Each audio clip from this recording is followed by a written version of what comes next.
Selamat pagi teman-teman kelas 5 di seluruh Nusantara. Perkenalkan, saya Kak Evan. Salam kenal ya.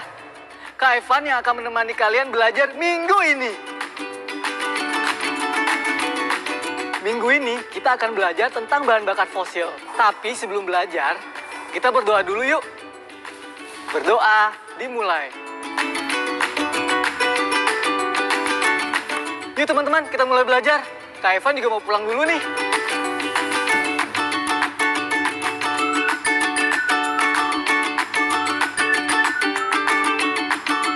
Wah, motor Kak Evan kehabisan bensin nih. Motor memang membutuhkan bahan bakar untuk bisa digunakan. Kalau di rumah teman-teman, pasti ada kan barang-barang yang penggunaannya menggunakan bahan bakar? Banyak ya ternyata. Tapi tahukah teman-teman, kalau bahan bakar yang kita gunakan sehari-hari terbuat dari apa? Sebelum Kak Evan menjawab semua pertanyaan itu, kita lihat hal-hal berikut ini yuk. Ayo membaca. Amatilah gambar berikut ini. Menurut kalian, gambar apakah ini? Dan apa saja yang hidup di tempat ini? Tulis jawabannya di buku kalian ya. Sudah? Nah, sekarang Kak Evan mau bercerita tentang sesuatu. Simak ya. Jutaan tahun yang lalu, kehidupan tumbuhan dan hewan purba berada di air atau di dekat sumber air seperti rawa dan laut. Saat mati, bangkai hewan dan sisa tumbuhan tenggelam di dasar rawa atau laut. Contohnya, dinosaurus, pepohonan, dan semua jenis organisme laut baik hewan maupun tumbuhan seperti ganggang dan alga. Kemudian, seiring waktu, sisa tumbuhan dan bangkai hewan tersebut terdesak ke dalam perut bumi akibat perubahan iklim, terbawa arus air, tertimbun bebatuan, serta mengalami pergeseran tanah. Proses itu terjadi selama jutaan tahun dan diikuti memanasnya suhu di perut bumi. Perbedaan tekanan dan proses pemanasan di perut bumi menyebabkan terjadinya perubahan dan perbedaan wujud pada fosil. Gas alam memiliki wujud gas, minyak bumi berwujud cair, dan batu bara berwujud padat. Penemuan dan pemanfaatan bahan bakar fosil dilakukan sejak 4.000 tahun lalu. Berbagai upaya dilakukan untuk mencapai lapisan-lapisan sedimen yang mengandung bahan bakar fosil. Hingga kini, bahan bakar fosil menjadi sumber energi yang dimanfaatkan untuk kemudahan dan kenyamanan kehidupan manusia. Namun, keberadaan bahan bakar fosil makin terbatas karena proses pembentukannya membutuhkan waktu jutaan tahun. Selain itu, emisi karbon yang ditinggalkannya menjadi ancaman terbesar bagi masalah lingkungan dan kehidupan di muka bumi. Nah teman-teman, setelah membaca informasi grafis tersebut, coba jawab pertanyaan berikut. Pertanyaan pertama, hal terpenting apa yang bisa kalian dapatkan setelah melihat informasi grafis? Nah, kalau Kak Evan dari melihat informasi grafis tersebut, Kak Evan bisa tahu proses terbentuknya bahan bakar. Nah, kembali lagi ke pertanyaan tadi. Apakah di rumah teman-teman ada barang-barang yang memerlukan bahan bakar fosil? Pastinya ada dong. Seperti yang Kak Evan sebutkan tadi. Ada motor, ada mobil, ada kompor di rumah, dan ada apa lagi ya? Nah, coba kalian temukan di rumah kalian masing-masing ya. Kata baruku. Halo adik-adik, Profesor Kata kali ini punya beberapa kata baru buat kalian. Kata apa saja ya? Ini dia. Purba. Purba bisa disebut juga dahulu, atau tentang zaman ribuan, atau jutaan tahun yang lalu. Bangkai artinya tubuh yang sudah mati. Kata ini biasanya digunakan untuk binatang.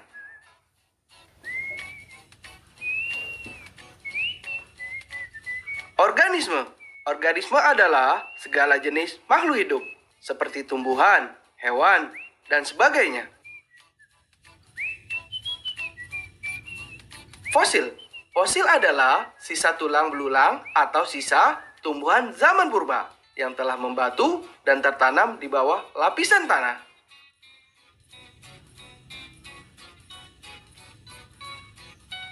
Sedimen. Sedimen adalah benda padat yang diendapkan oleh air atau es.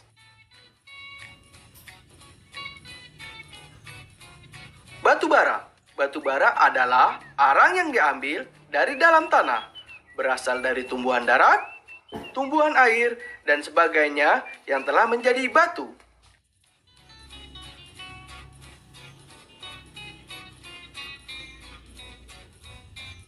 Minyak bumi. Minyak bumi adalah minyak yang ditambang dari bumi, seperti minyak tanah, bensin, atau kerosin.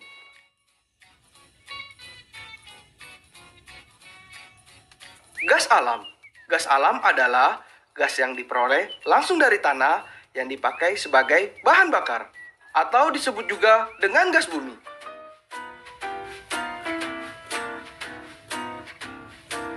Banyak bukan kosakata baru kita hari ini? Semoga bisa menambah wawasan kalian ya. Sampai jumpa.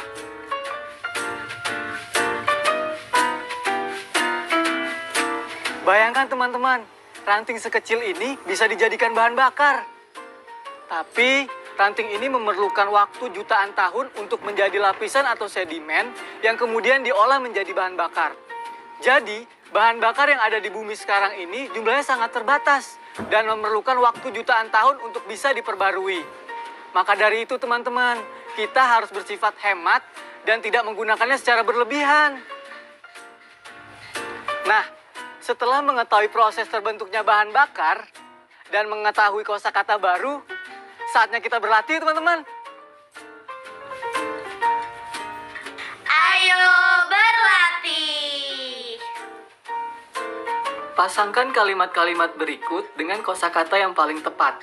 Tulis di buku kerjamu ya. Bangkai titik-titik dan sisa tumbuhan tenggelam di dasar rawa atau laut, sebelum akhirnya tenggelam dan terdesak ke dalam tanah. Pilihan jawabannya ada A. Hewan laut, B. Hewan purba, C. Hewan kecil. Jawabannya apa teman-teman? Apa? Hewan laut? Bukan. Yang betul B, yaitu hewan purba. Jadi, kalimat lengkapnya adalah bangkai hewan purba dan sisa tumbuhan tenggelam di dasar rawa atau laut, sebelum akhirnya tenggelam dan terdesak ke dalam tanah. Kalimat kedua, berbagai upaya dilakukan manusia untuk mengeluarkan titik-titik yang mengandung bahan bakar fosil. Pilihan jawabannya adalah A. Sedimen, B. Bebatuan, C. Organisme. Sudah dilengkapi kalimatnya? Jawaban yang benar adalah A. Sedimen. Jadi, kalimat lengkapnya adalah berbagai upaya dilakukan manusia untuk mengeluarkan sedimen yang mengandung bahan bakar fosil. Sekarang kalimat terakhir nih teman-teman. Bahan bakar fosil tidak dapat diperbarui karena terbentuk dari sisa tanaman dan bangkai hewan purba selama titik-titik tahun. Pilihan jawabannya adalah A. Ratusan, B. Ribuan, C. Jutaan. Sudah? Nah, jawabannya apa? Ratusan. Yang benar jutaan atau jawabannya C. Jadi kalimatnya lengkap adalah bahan bakar fosil tidak dapat diperbarui karena terbentuk dari sisa tanaman dan bangkai hewan purba selama jutaan tahun.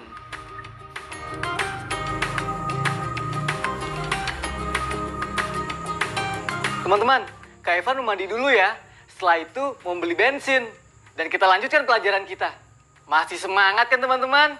Ayo semangat!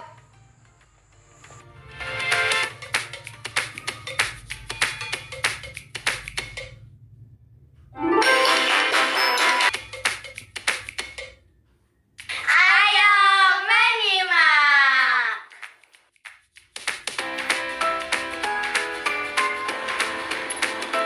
Teman-teman, Kak Evan seneng banget dengan motor Kak Evan. Isi 2 liter bensin, Kak Evan bisa mencapai jarak 80 km. Setiap kendaraan memang berbeda-beda teman-teman. Ada yang hemat, ada juga yang boros. Nah, kalau kendaraan teman-teman di rumah, bagaimana? Hemat atau boros? Teman-teman, tadi kan teman-teman udah tahu kalau jenis bahan bakar fosil itu ada 3, yaitu batu bara, minyak bumi, dan gas alam. Kalau motor Kak Evan ini adalah bahan bakar fosil jenis minyak bumi yang diolah kembali menjadi pertalite. Ada jenis bahan bakar dari minyak bumi lainnya yang diolah, misalkan solar, premium, dan pertamax. Nah, kalau begini kan aman teman-teman. Kak Evan sudah isi bensin dan nggak perlu khawatir lagi motor bakal mogok di jalan. Coba tadi kita pakai sepeda motor ayah aku.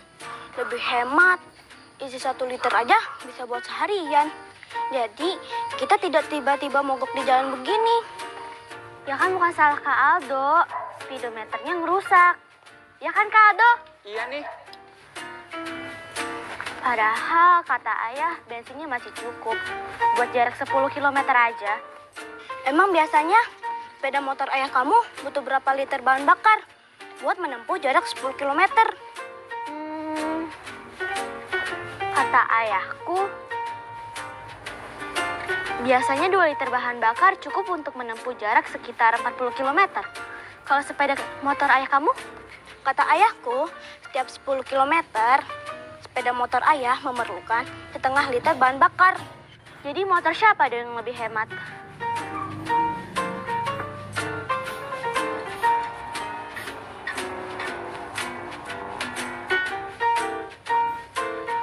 Kak Aldo, tunggu!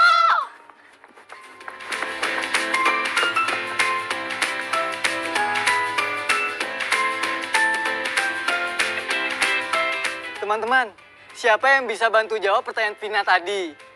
Motor siapa yang paling hemat? Motor Ayah Doni atau Ayah Vina? Yuk teman-teman, kita bantu jawab sama-sama. Tadi kita sudah tahu bahwa motor Ayah Vina untuk menempuh jarak 40 km butuh 2 liter bahan bakar. Sementara motor Ayah Doni untuk menempuh jarak 10 km butuh 1/2 liter bahan bakar. Lalu, kalau motor Ayah Vina dalam perjalanan 10 km membutuhkan 1/2 liter bahan bakar, berapa liter yang dibutuhkan motor Ayah Doni kalau ia mau menempuh jarak 40 km? Kita coba cari jawabannya yuk teman-teman. Cara pertama, kita coba gunakan penjumlahan ya. Coba kita lihat, berapa angka yang kita perlukan. Atau berapa selisih dari 10 km ke 40 km. Betul, 30 km. Sekarang, kalau jarak tempuh kita tambahkan 30, maka kebutuhan bahan bakar juga kita tambahkan 30. Coba kita pikirkan, mungkin nggak ya untuk menempuh jarak 40 km, Ayah Doni sampai membutuhkan 31/2 liter bahan bakar? Kayaknya sih nggak mungkin ya. Banyak banget bahan bakar yang dibutuhkan. Berarti kayaknya cara penjumlahan bukanlah cara yang tepat. Sekarang kita coba menggunakan perkalian yuk. Jarak tempuh 40 km itu sama dengan 4 kalinya 10 km. Jadi, kalau jarak tempuh dikali 4, kita coba kebutuhan bakarnya juga dikali 4. Kayaknya masuk akal ya. Untuk jarak 40 km, motor Ayah Doni memerlukan 2 liter bahan bakar. Berarti perkalian adalah cara yang paling tepat, teman-teman. Kenapa paling tepat? Kita lihat yang satu ini yuk. Setiap 10 km, bensin yang dibutuhkan bertambah 1/2 liter. Kalau ada 4 kali 10 km atau 40 km, berarti 1/2 liter kali 4, totalnya 2 liter. Jadi, kita dapat simpulkan kalau kebutuhan bahan bakar sepeda motor Ayah Doni dan Ayah Vina itu sama. Dua-duanya sama-sama hemat.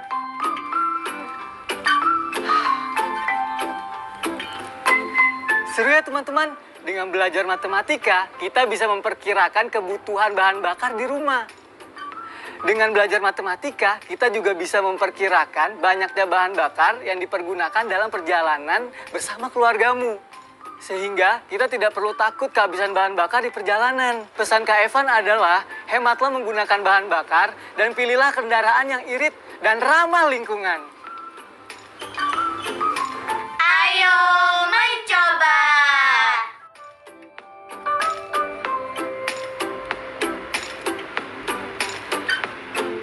Dri, gimana? Kamu sudah siap untuk berangkat? Iya, Pak. Ya, bentar ya. Ya, sebelum berangkat kamu cek dulu bensinnya, ya. Iya, Pak.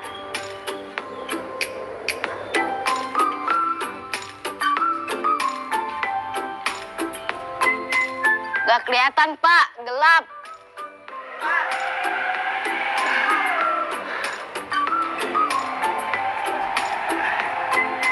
Kamu ngapain ngecek bensin di situ, ya? Kamu tahu nggak kalau mau ngecek bensin tuh di depan sini. Sini, Bapak ajakin. Bapak kasih tahu gimana caranya ngecek bensin. Nah, tuh ya, ini untuk indikator bagaimana caranya kita untuk melihat atau mengecek bensin, ya kan? Kalau E atau empty itu artinya bensinnya sudah habis, ya. Tapi kalau itu F, tandanya F atau full, itu tandanya bensinnya masih banyak. Dan kalau memang jarumnya mendekati E, itu artinya bensin mobil ini sudah mau habis, ya. Kamu udah ngerti maksud Bapak? Iya, Pak. Sekarang aku mengerti. Nah, gitu. Anak pintar. Kalau gitu kita siap berangkat sekarang ya? Ya, siap. Yaudah, yuk.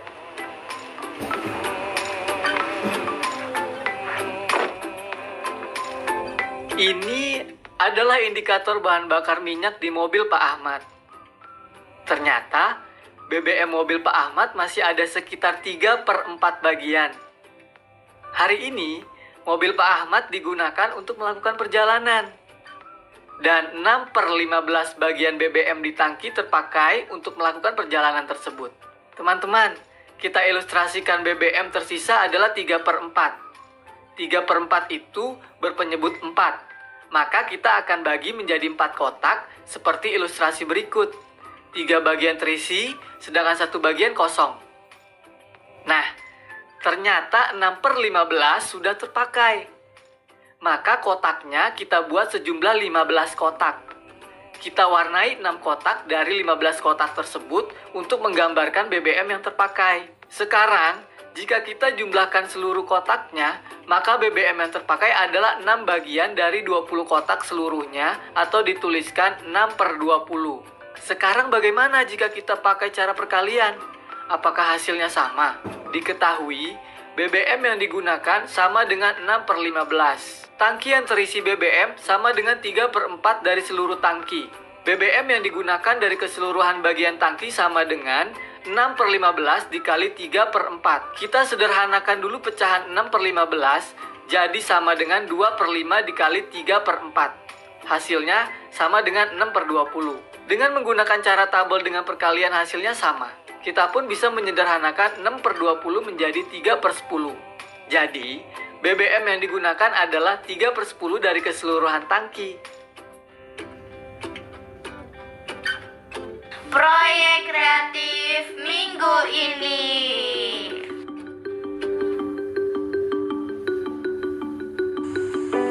Teman-teman, tadi kan kita sudah belajar tentang menghitung besarnya bahan bakar yang digunakan. Sekarang teman-teman sudah siap untuk membuat proyek minggu ini. Ada yang tahu kita akan membuat apa? Kita akan membuat informasi grafis atau infografis tentang proses pembentukan bahan bakar fosil. Kalian masih ingat kan pelajaran kita tentang infografis? Nah, sekarang kita akan memulai tahap perencanaannya. Pertama-tama, kita harus menyiapkan alat atau bahan yang dibutuhkan. Yang pertama adalah kertas gambar. Bisa juga memakai kertas manila atau kardus bekas berukuran besar. Nah, kalau teman-teman memilih kardus bekas berukuran besar, kalian harus pilih bagian yang tidak ada gambar atau simbol, atau pilih bagian yang polos. Oke. Kemudian, kalian juga harus mempersiapkan spidol dan pulpen untuk menulis. Bahan-bahan yang ketiga adalah kalian juga harus ada spidol berwarna, pensil berwarna, dan cat air. Selamat menyiapkan bahan-bahannya di rumah ya teman-teman. Dan jika besok teman-teman sudah mempersiapkan semua alat dan bahannya, kita bisa mulai proyeknya. Refleksi. Wah, nggak kerasa ya teman-teman pelajaran kita hari ini mau berakhir. Sekarang saatnya kita merefleksi dan mengingat kembali pelajaran hari ini. Yang pertama, kita sudah mempelajari proses terbentuknya bahan bakar fosil. Yang kedua, kita juga belajar kosakata baru, di antaranya sedimen, batu bara, organisme, dan apa lagi ya? Masih ingat? Ketiga, kita juga belajar membaca indikator bahan bakar pada speedometer mobil atau motor. Terus, ada apa lagi ya? Kita juga belajar menghitung besarnya bahan bakar yang digunakan lewat operasi bilangan pecahan. Mudah-mudahan pelajaran kita hari ini bisa bermanfaat buat kita semua ya teman-teman. Bagaimana perasaan kalian teman-teman? Senang? Biasa aja? Atau sedih karena bingung? Tidak usah sedih dan bingung.